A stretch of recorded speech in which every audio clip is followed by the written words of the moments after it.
দেশে কিন্তু আবার চোখ রাঙানি দেখা দিয়েছে করোনা সক্রিয়। আমাদের দেশে করোনা রোগীর সংখ্যা বলা হচ্ছে প্রায় 3,000-এর কাছাকাছি, এবং মহারাষ্ট্র, কেরল আর হচ্ছে দিল্লি, এই তিনটে রাজ্যে নাকি হু হু করে করোনা রোগীর সংখ্যা বাড়ছে। তার সাথে কিন্তু আমাদের যে বাংলা আছে, সেই বাংলাতেও কিন্তু করোনা রোগীর সংখ্যা খুব একটা কম না। তো কতটা সংখ্যা আমাদের বাংলায়, এবং বিশেষজ্ঞরা যেটা মনে করছে সেটা হচ্ছে কি, এই যে করোনার নতুন ভেরিয়েন্টটা আছে, সেই ভেরিয়েন্টটা কি তেমন একটা কার্যকর না, মানে তেমন ক্ষয়ক্ষতি করতে পারবে না। কিন্তু কিছু কিছু বিশেষজ্ঞরা মনে করছে কিন্তু অলরেডি এই করোনায় অনেকে মারা গিয়েছে, তো এই করোনাটাও কিন্তু আগের যে ভেরিয়েন্ট তার কাছাকাছি যাচ্ছে। তো এই যে নতুন ভেরিয়েন্টটা, সেই ভেরিয়েন্টটা কি, তো এই সমস্ত কিছু নিয়ে আজকের এই ভিডিওটা। নমস্কার, আমি দীপ্তকর, তোমরা দেখছো আমার ইউটিউব চ্যানেল, যেখানে আমি খবরের কাগজ বা ইন্টারনেট থেকে কিছু খবর নিয়ে বক্তব্য করে থাকি, এবং চেষ্টা করি যে এই ভিডিওটার মাধ্যমে অল্প কিছু হলেও ইনফরমেশন তোমাদের দিতে পারি। তেমনি আজকের যে বিষয়টা, সেই বিষয়টা হচ্ছে কি, ফের করোনার চোখ রাঙানি, দেশে সক্রিয় রোগীর সংখ্যা 3,000-এর কাছে, বাড়ছে মৃত্যু।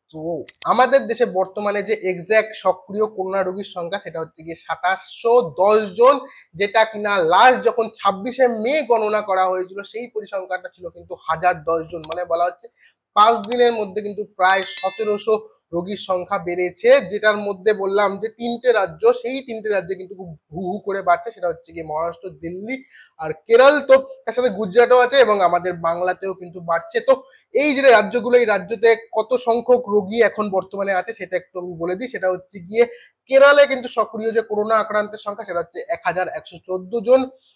মহারাষ্ট্রে যেটা আছে সেটা হচ্ছে গিয়ে 424 জন। দিল্লিতে সক্রিয় করোনা রোগীর সংখ্যা 294, এবং গুজরাটে 223 জন। আর আমাদের যে বাংলা, সেই বাংলাতে এখন বর্তমানে যে সক্রিয় করোনা রোগীর সংখ্যা, সেটা হচ্ছে 116 জন। তো বাড়ছে কিন্তু আস্তে আস্তে করোনা রোগীর সংখ্যাটা, যেটা কিনা কম ছিল বলা হচ্ছে 5 দিন আগে। তো বিশেষজ্ঞদের মতে মানে হচ্ছে গিয়ে এই করোনা বিষয়ে যারা পারদর্শী বা যে সমস্ত ডাক্তার আছে, তাদের মধ্যে কিছু কিছু মানুষ মনে করছে যে এই যে করোনার নতুন ভেরিয়েন্ট, সেটা সংক্রমণ ছড়ালেও কিন্তু সেটার পাওয়ার আগের মতো, যে মানে প্রথম যে ভেরিয়েন্ট বা তারপরে যে ভেরিয়েন্টটা বেরিয়েছিল, সেই ভেরিয়েন্টের মতো অতটা মারাত্মক নয়, ফলে এইটাতে সেই রকম রোগ হওয়ার সম্ভাবনা নেই। তো এই যে নতুন ভেরিয়েন্টটা এসছে, সেই ভেরিয়েন্টের সঙ্গে আগের ভেরিয়েন্টটা কি তফাৎ, বা এই ভেরিয়েন্টটা কি ভেরিয়েন্ট, সেটা নিয়ে একটু আমি তোমাদের বলে দিই। আর এই যে বিষয়, এই ভেরিয়েন্টটা সম্পর্কে কিন্তু আমি যে তথ্যটা নিয়েছি, সেটা বর্তমান পেপার বা বর্তমান যে ডিজিটাল নিউজ পোর্টাল আছে, সেখান থেকে নিয়েছি। তো আমি একবার বলে দিই যে এই ভেরিয়েন্টটা কি ভেরিয়েন্ট। কেন্দ্রীয় সরকারের এজেন্সি ইন্ডিয়ান সার্চ কোভ 2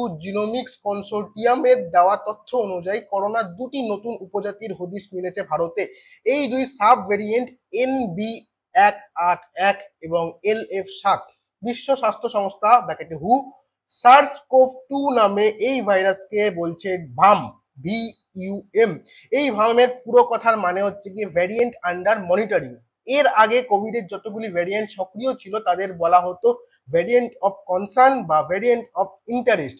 বর্তমানে যে ভ্যারিয়েন্ট ছড়িয়ে পড়েছে, এখনো তা আতঙ্কিত হওয়ার মতো পর্যায়ে পৌঁছানি, আপাতত মনিটরিং পর্যায়ে রয়েছে বলে দাবি হুর। তাছাড়া এর ভিরুলেন্সও অনেক কম, অর্থাৎ একটি অসুখ কতটা ভয়াবহ সেটি তার ভিরুলেন্স। এই সময় কোভিডে আক্রান্ত তুলনায় মারা যাওয়ার অনুপাত অনেকটাই কম, তাই অঙ্কের বিচারে এই ভেরিয়েন্ট নিরীহ। কিন্তু অনেক বিশেষজ্ঞরা কিন্তু এটাও বলছে যে এই যে ভেরিয়েন্টটা এসছে, এটাতেও কিন্তু মানুষের প্রাণ যেতে পারে, কারণ বলা হচ্ছে বিগত 1 মাসে প্রায় 7 জনের কিন্তু প্রাণ গিয়েছে। কিন্তু কেন্দ্রের তরফ থেকে কিন্তু জানানো হয়েছে এই যে 7 জনের প্রাণ গেছে, তার মধ্যে কিন্তু 6 জনেরই ছিল কোমরবিডিটি, যে ব্যাপারটা, সেই ব্যাপারটা মানে যাদের মধ্যে প্রেসার, সুগার বা ক্যান্সার জড়িত রোগ থাকে, তাদেরই কিন্তু এই কোমরবিডিটি জিনিসটা থাকে, এবং তারা কিন্তু তাদের মধ্যে রোগ প্রতিরোধক ব্যাপারটা কিন্তু অনেক কমে আসে, তাই জন্য তারা এরকম একটা জিনিসের সঙ্গে কিন্তু লড়তে পারে না, এবং তাদের মৃত্যু হয়। তো এরকমই 7 জনের মধ্যে 6 জন ছিল। তো যে হারে বর্তমানে কিন্তু আমাদের দেশে করোনা সংখ্যাটা বাড়ছে, তো অনেকের মনে করছে কিন্তু আগের মতোই যে আমাদের মাস্ক পরা, হাত স্যানিটাইজ করা বা সোশ্যাল ডিস্টেন্স মেনটেন করা, এই সমস্ত জিনিস কিন্তু আবার ফিরতে চলেছে।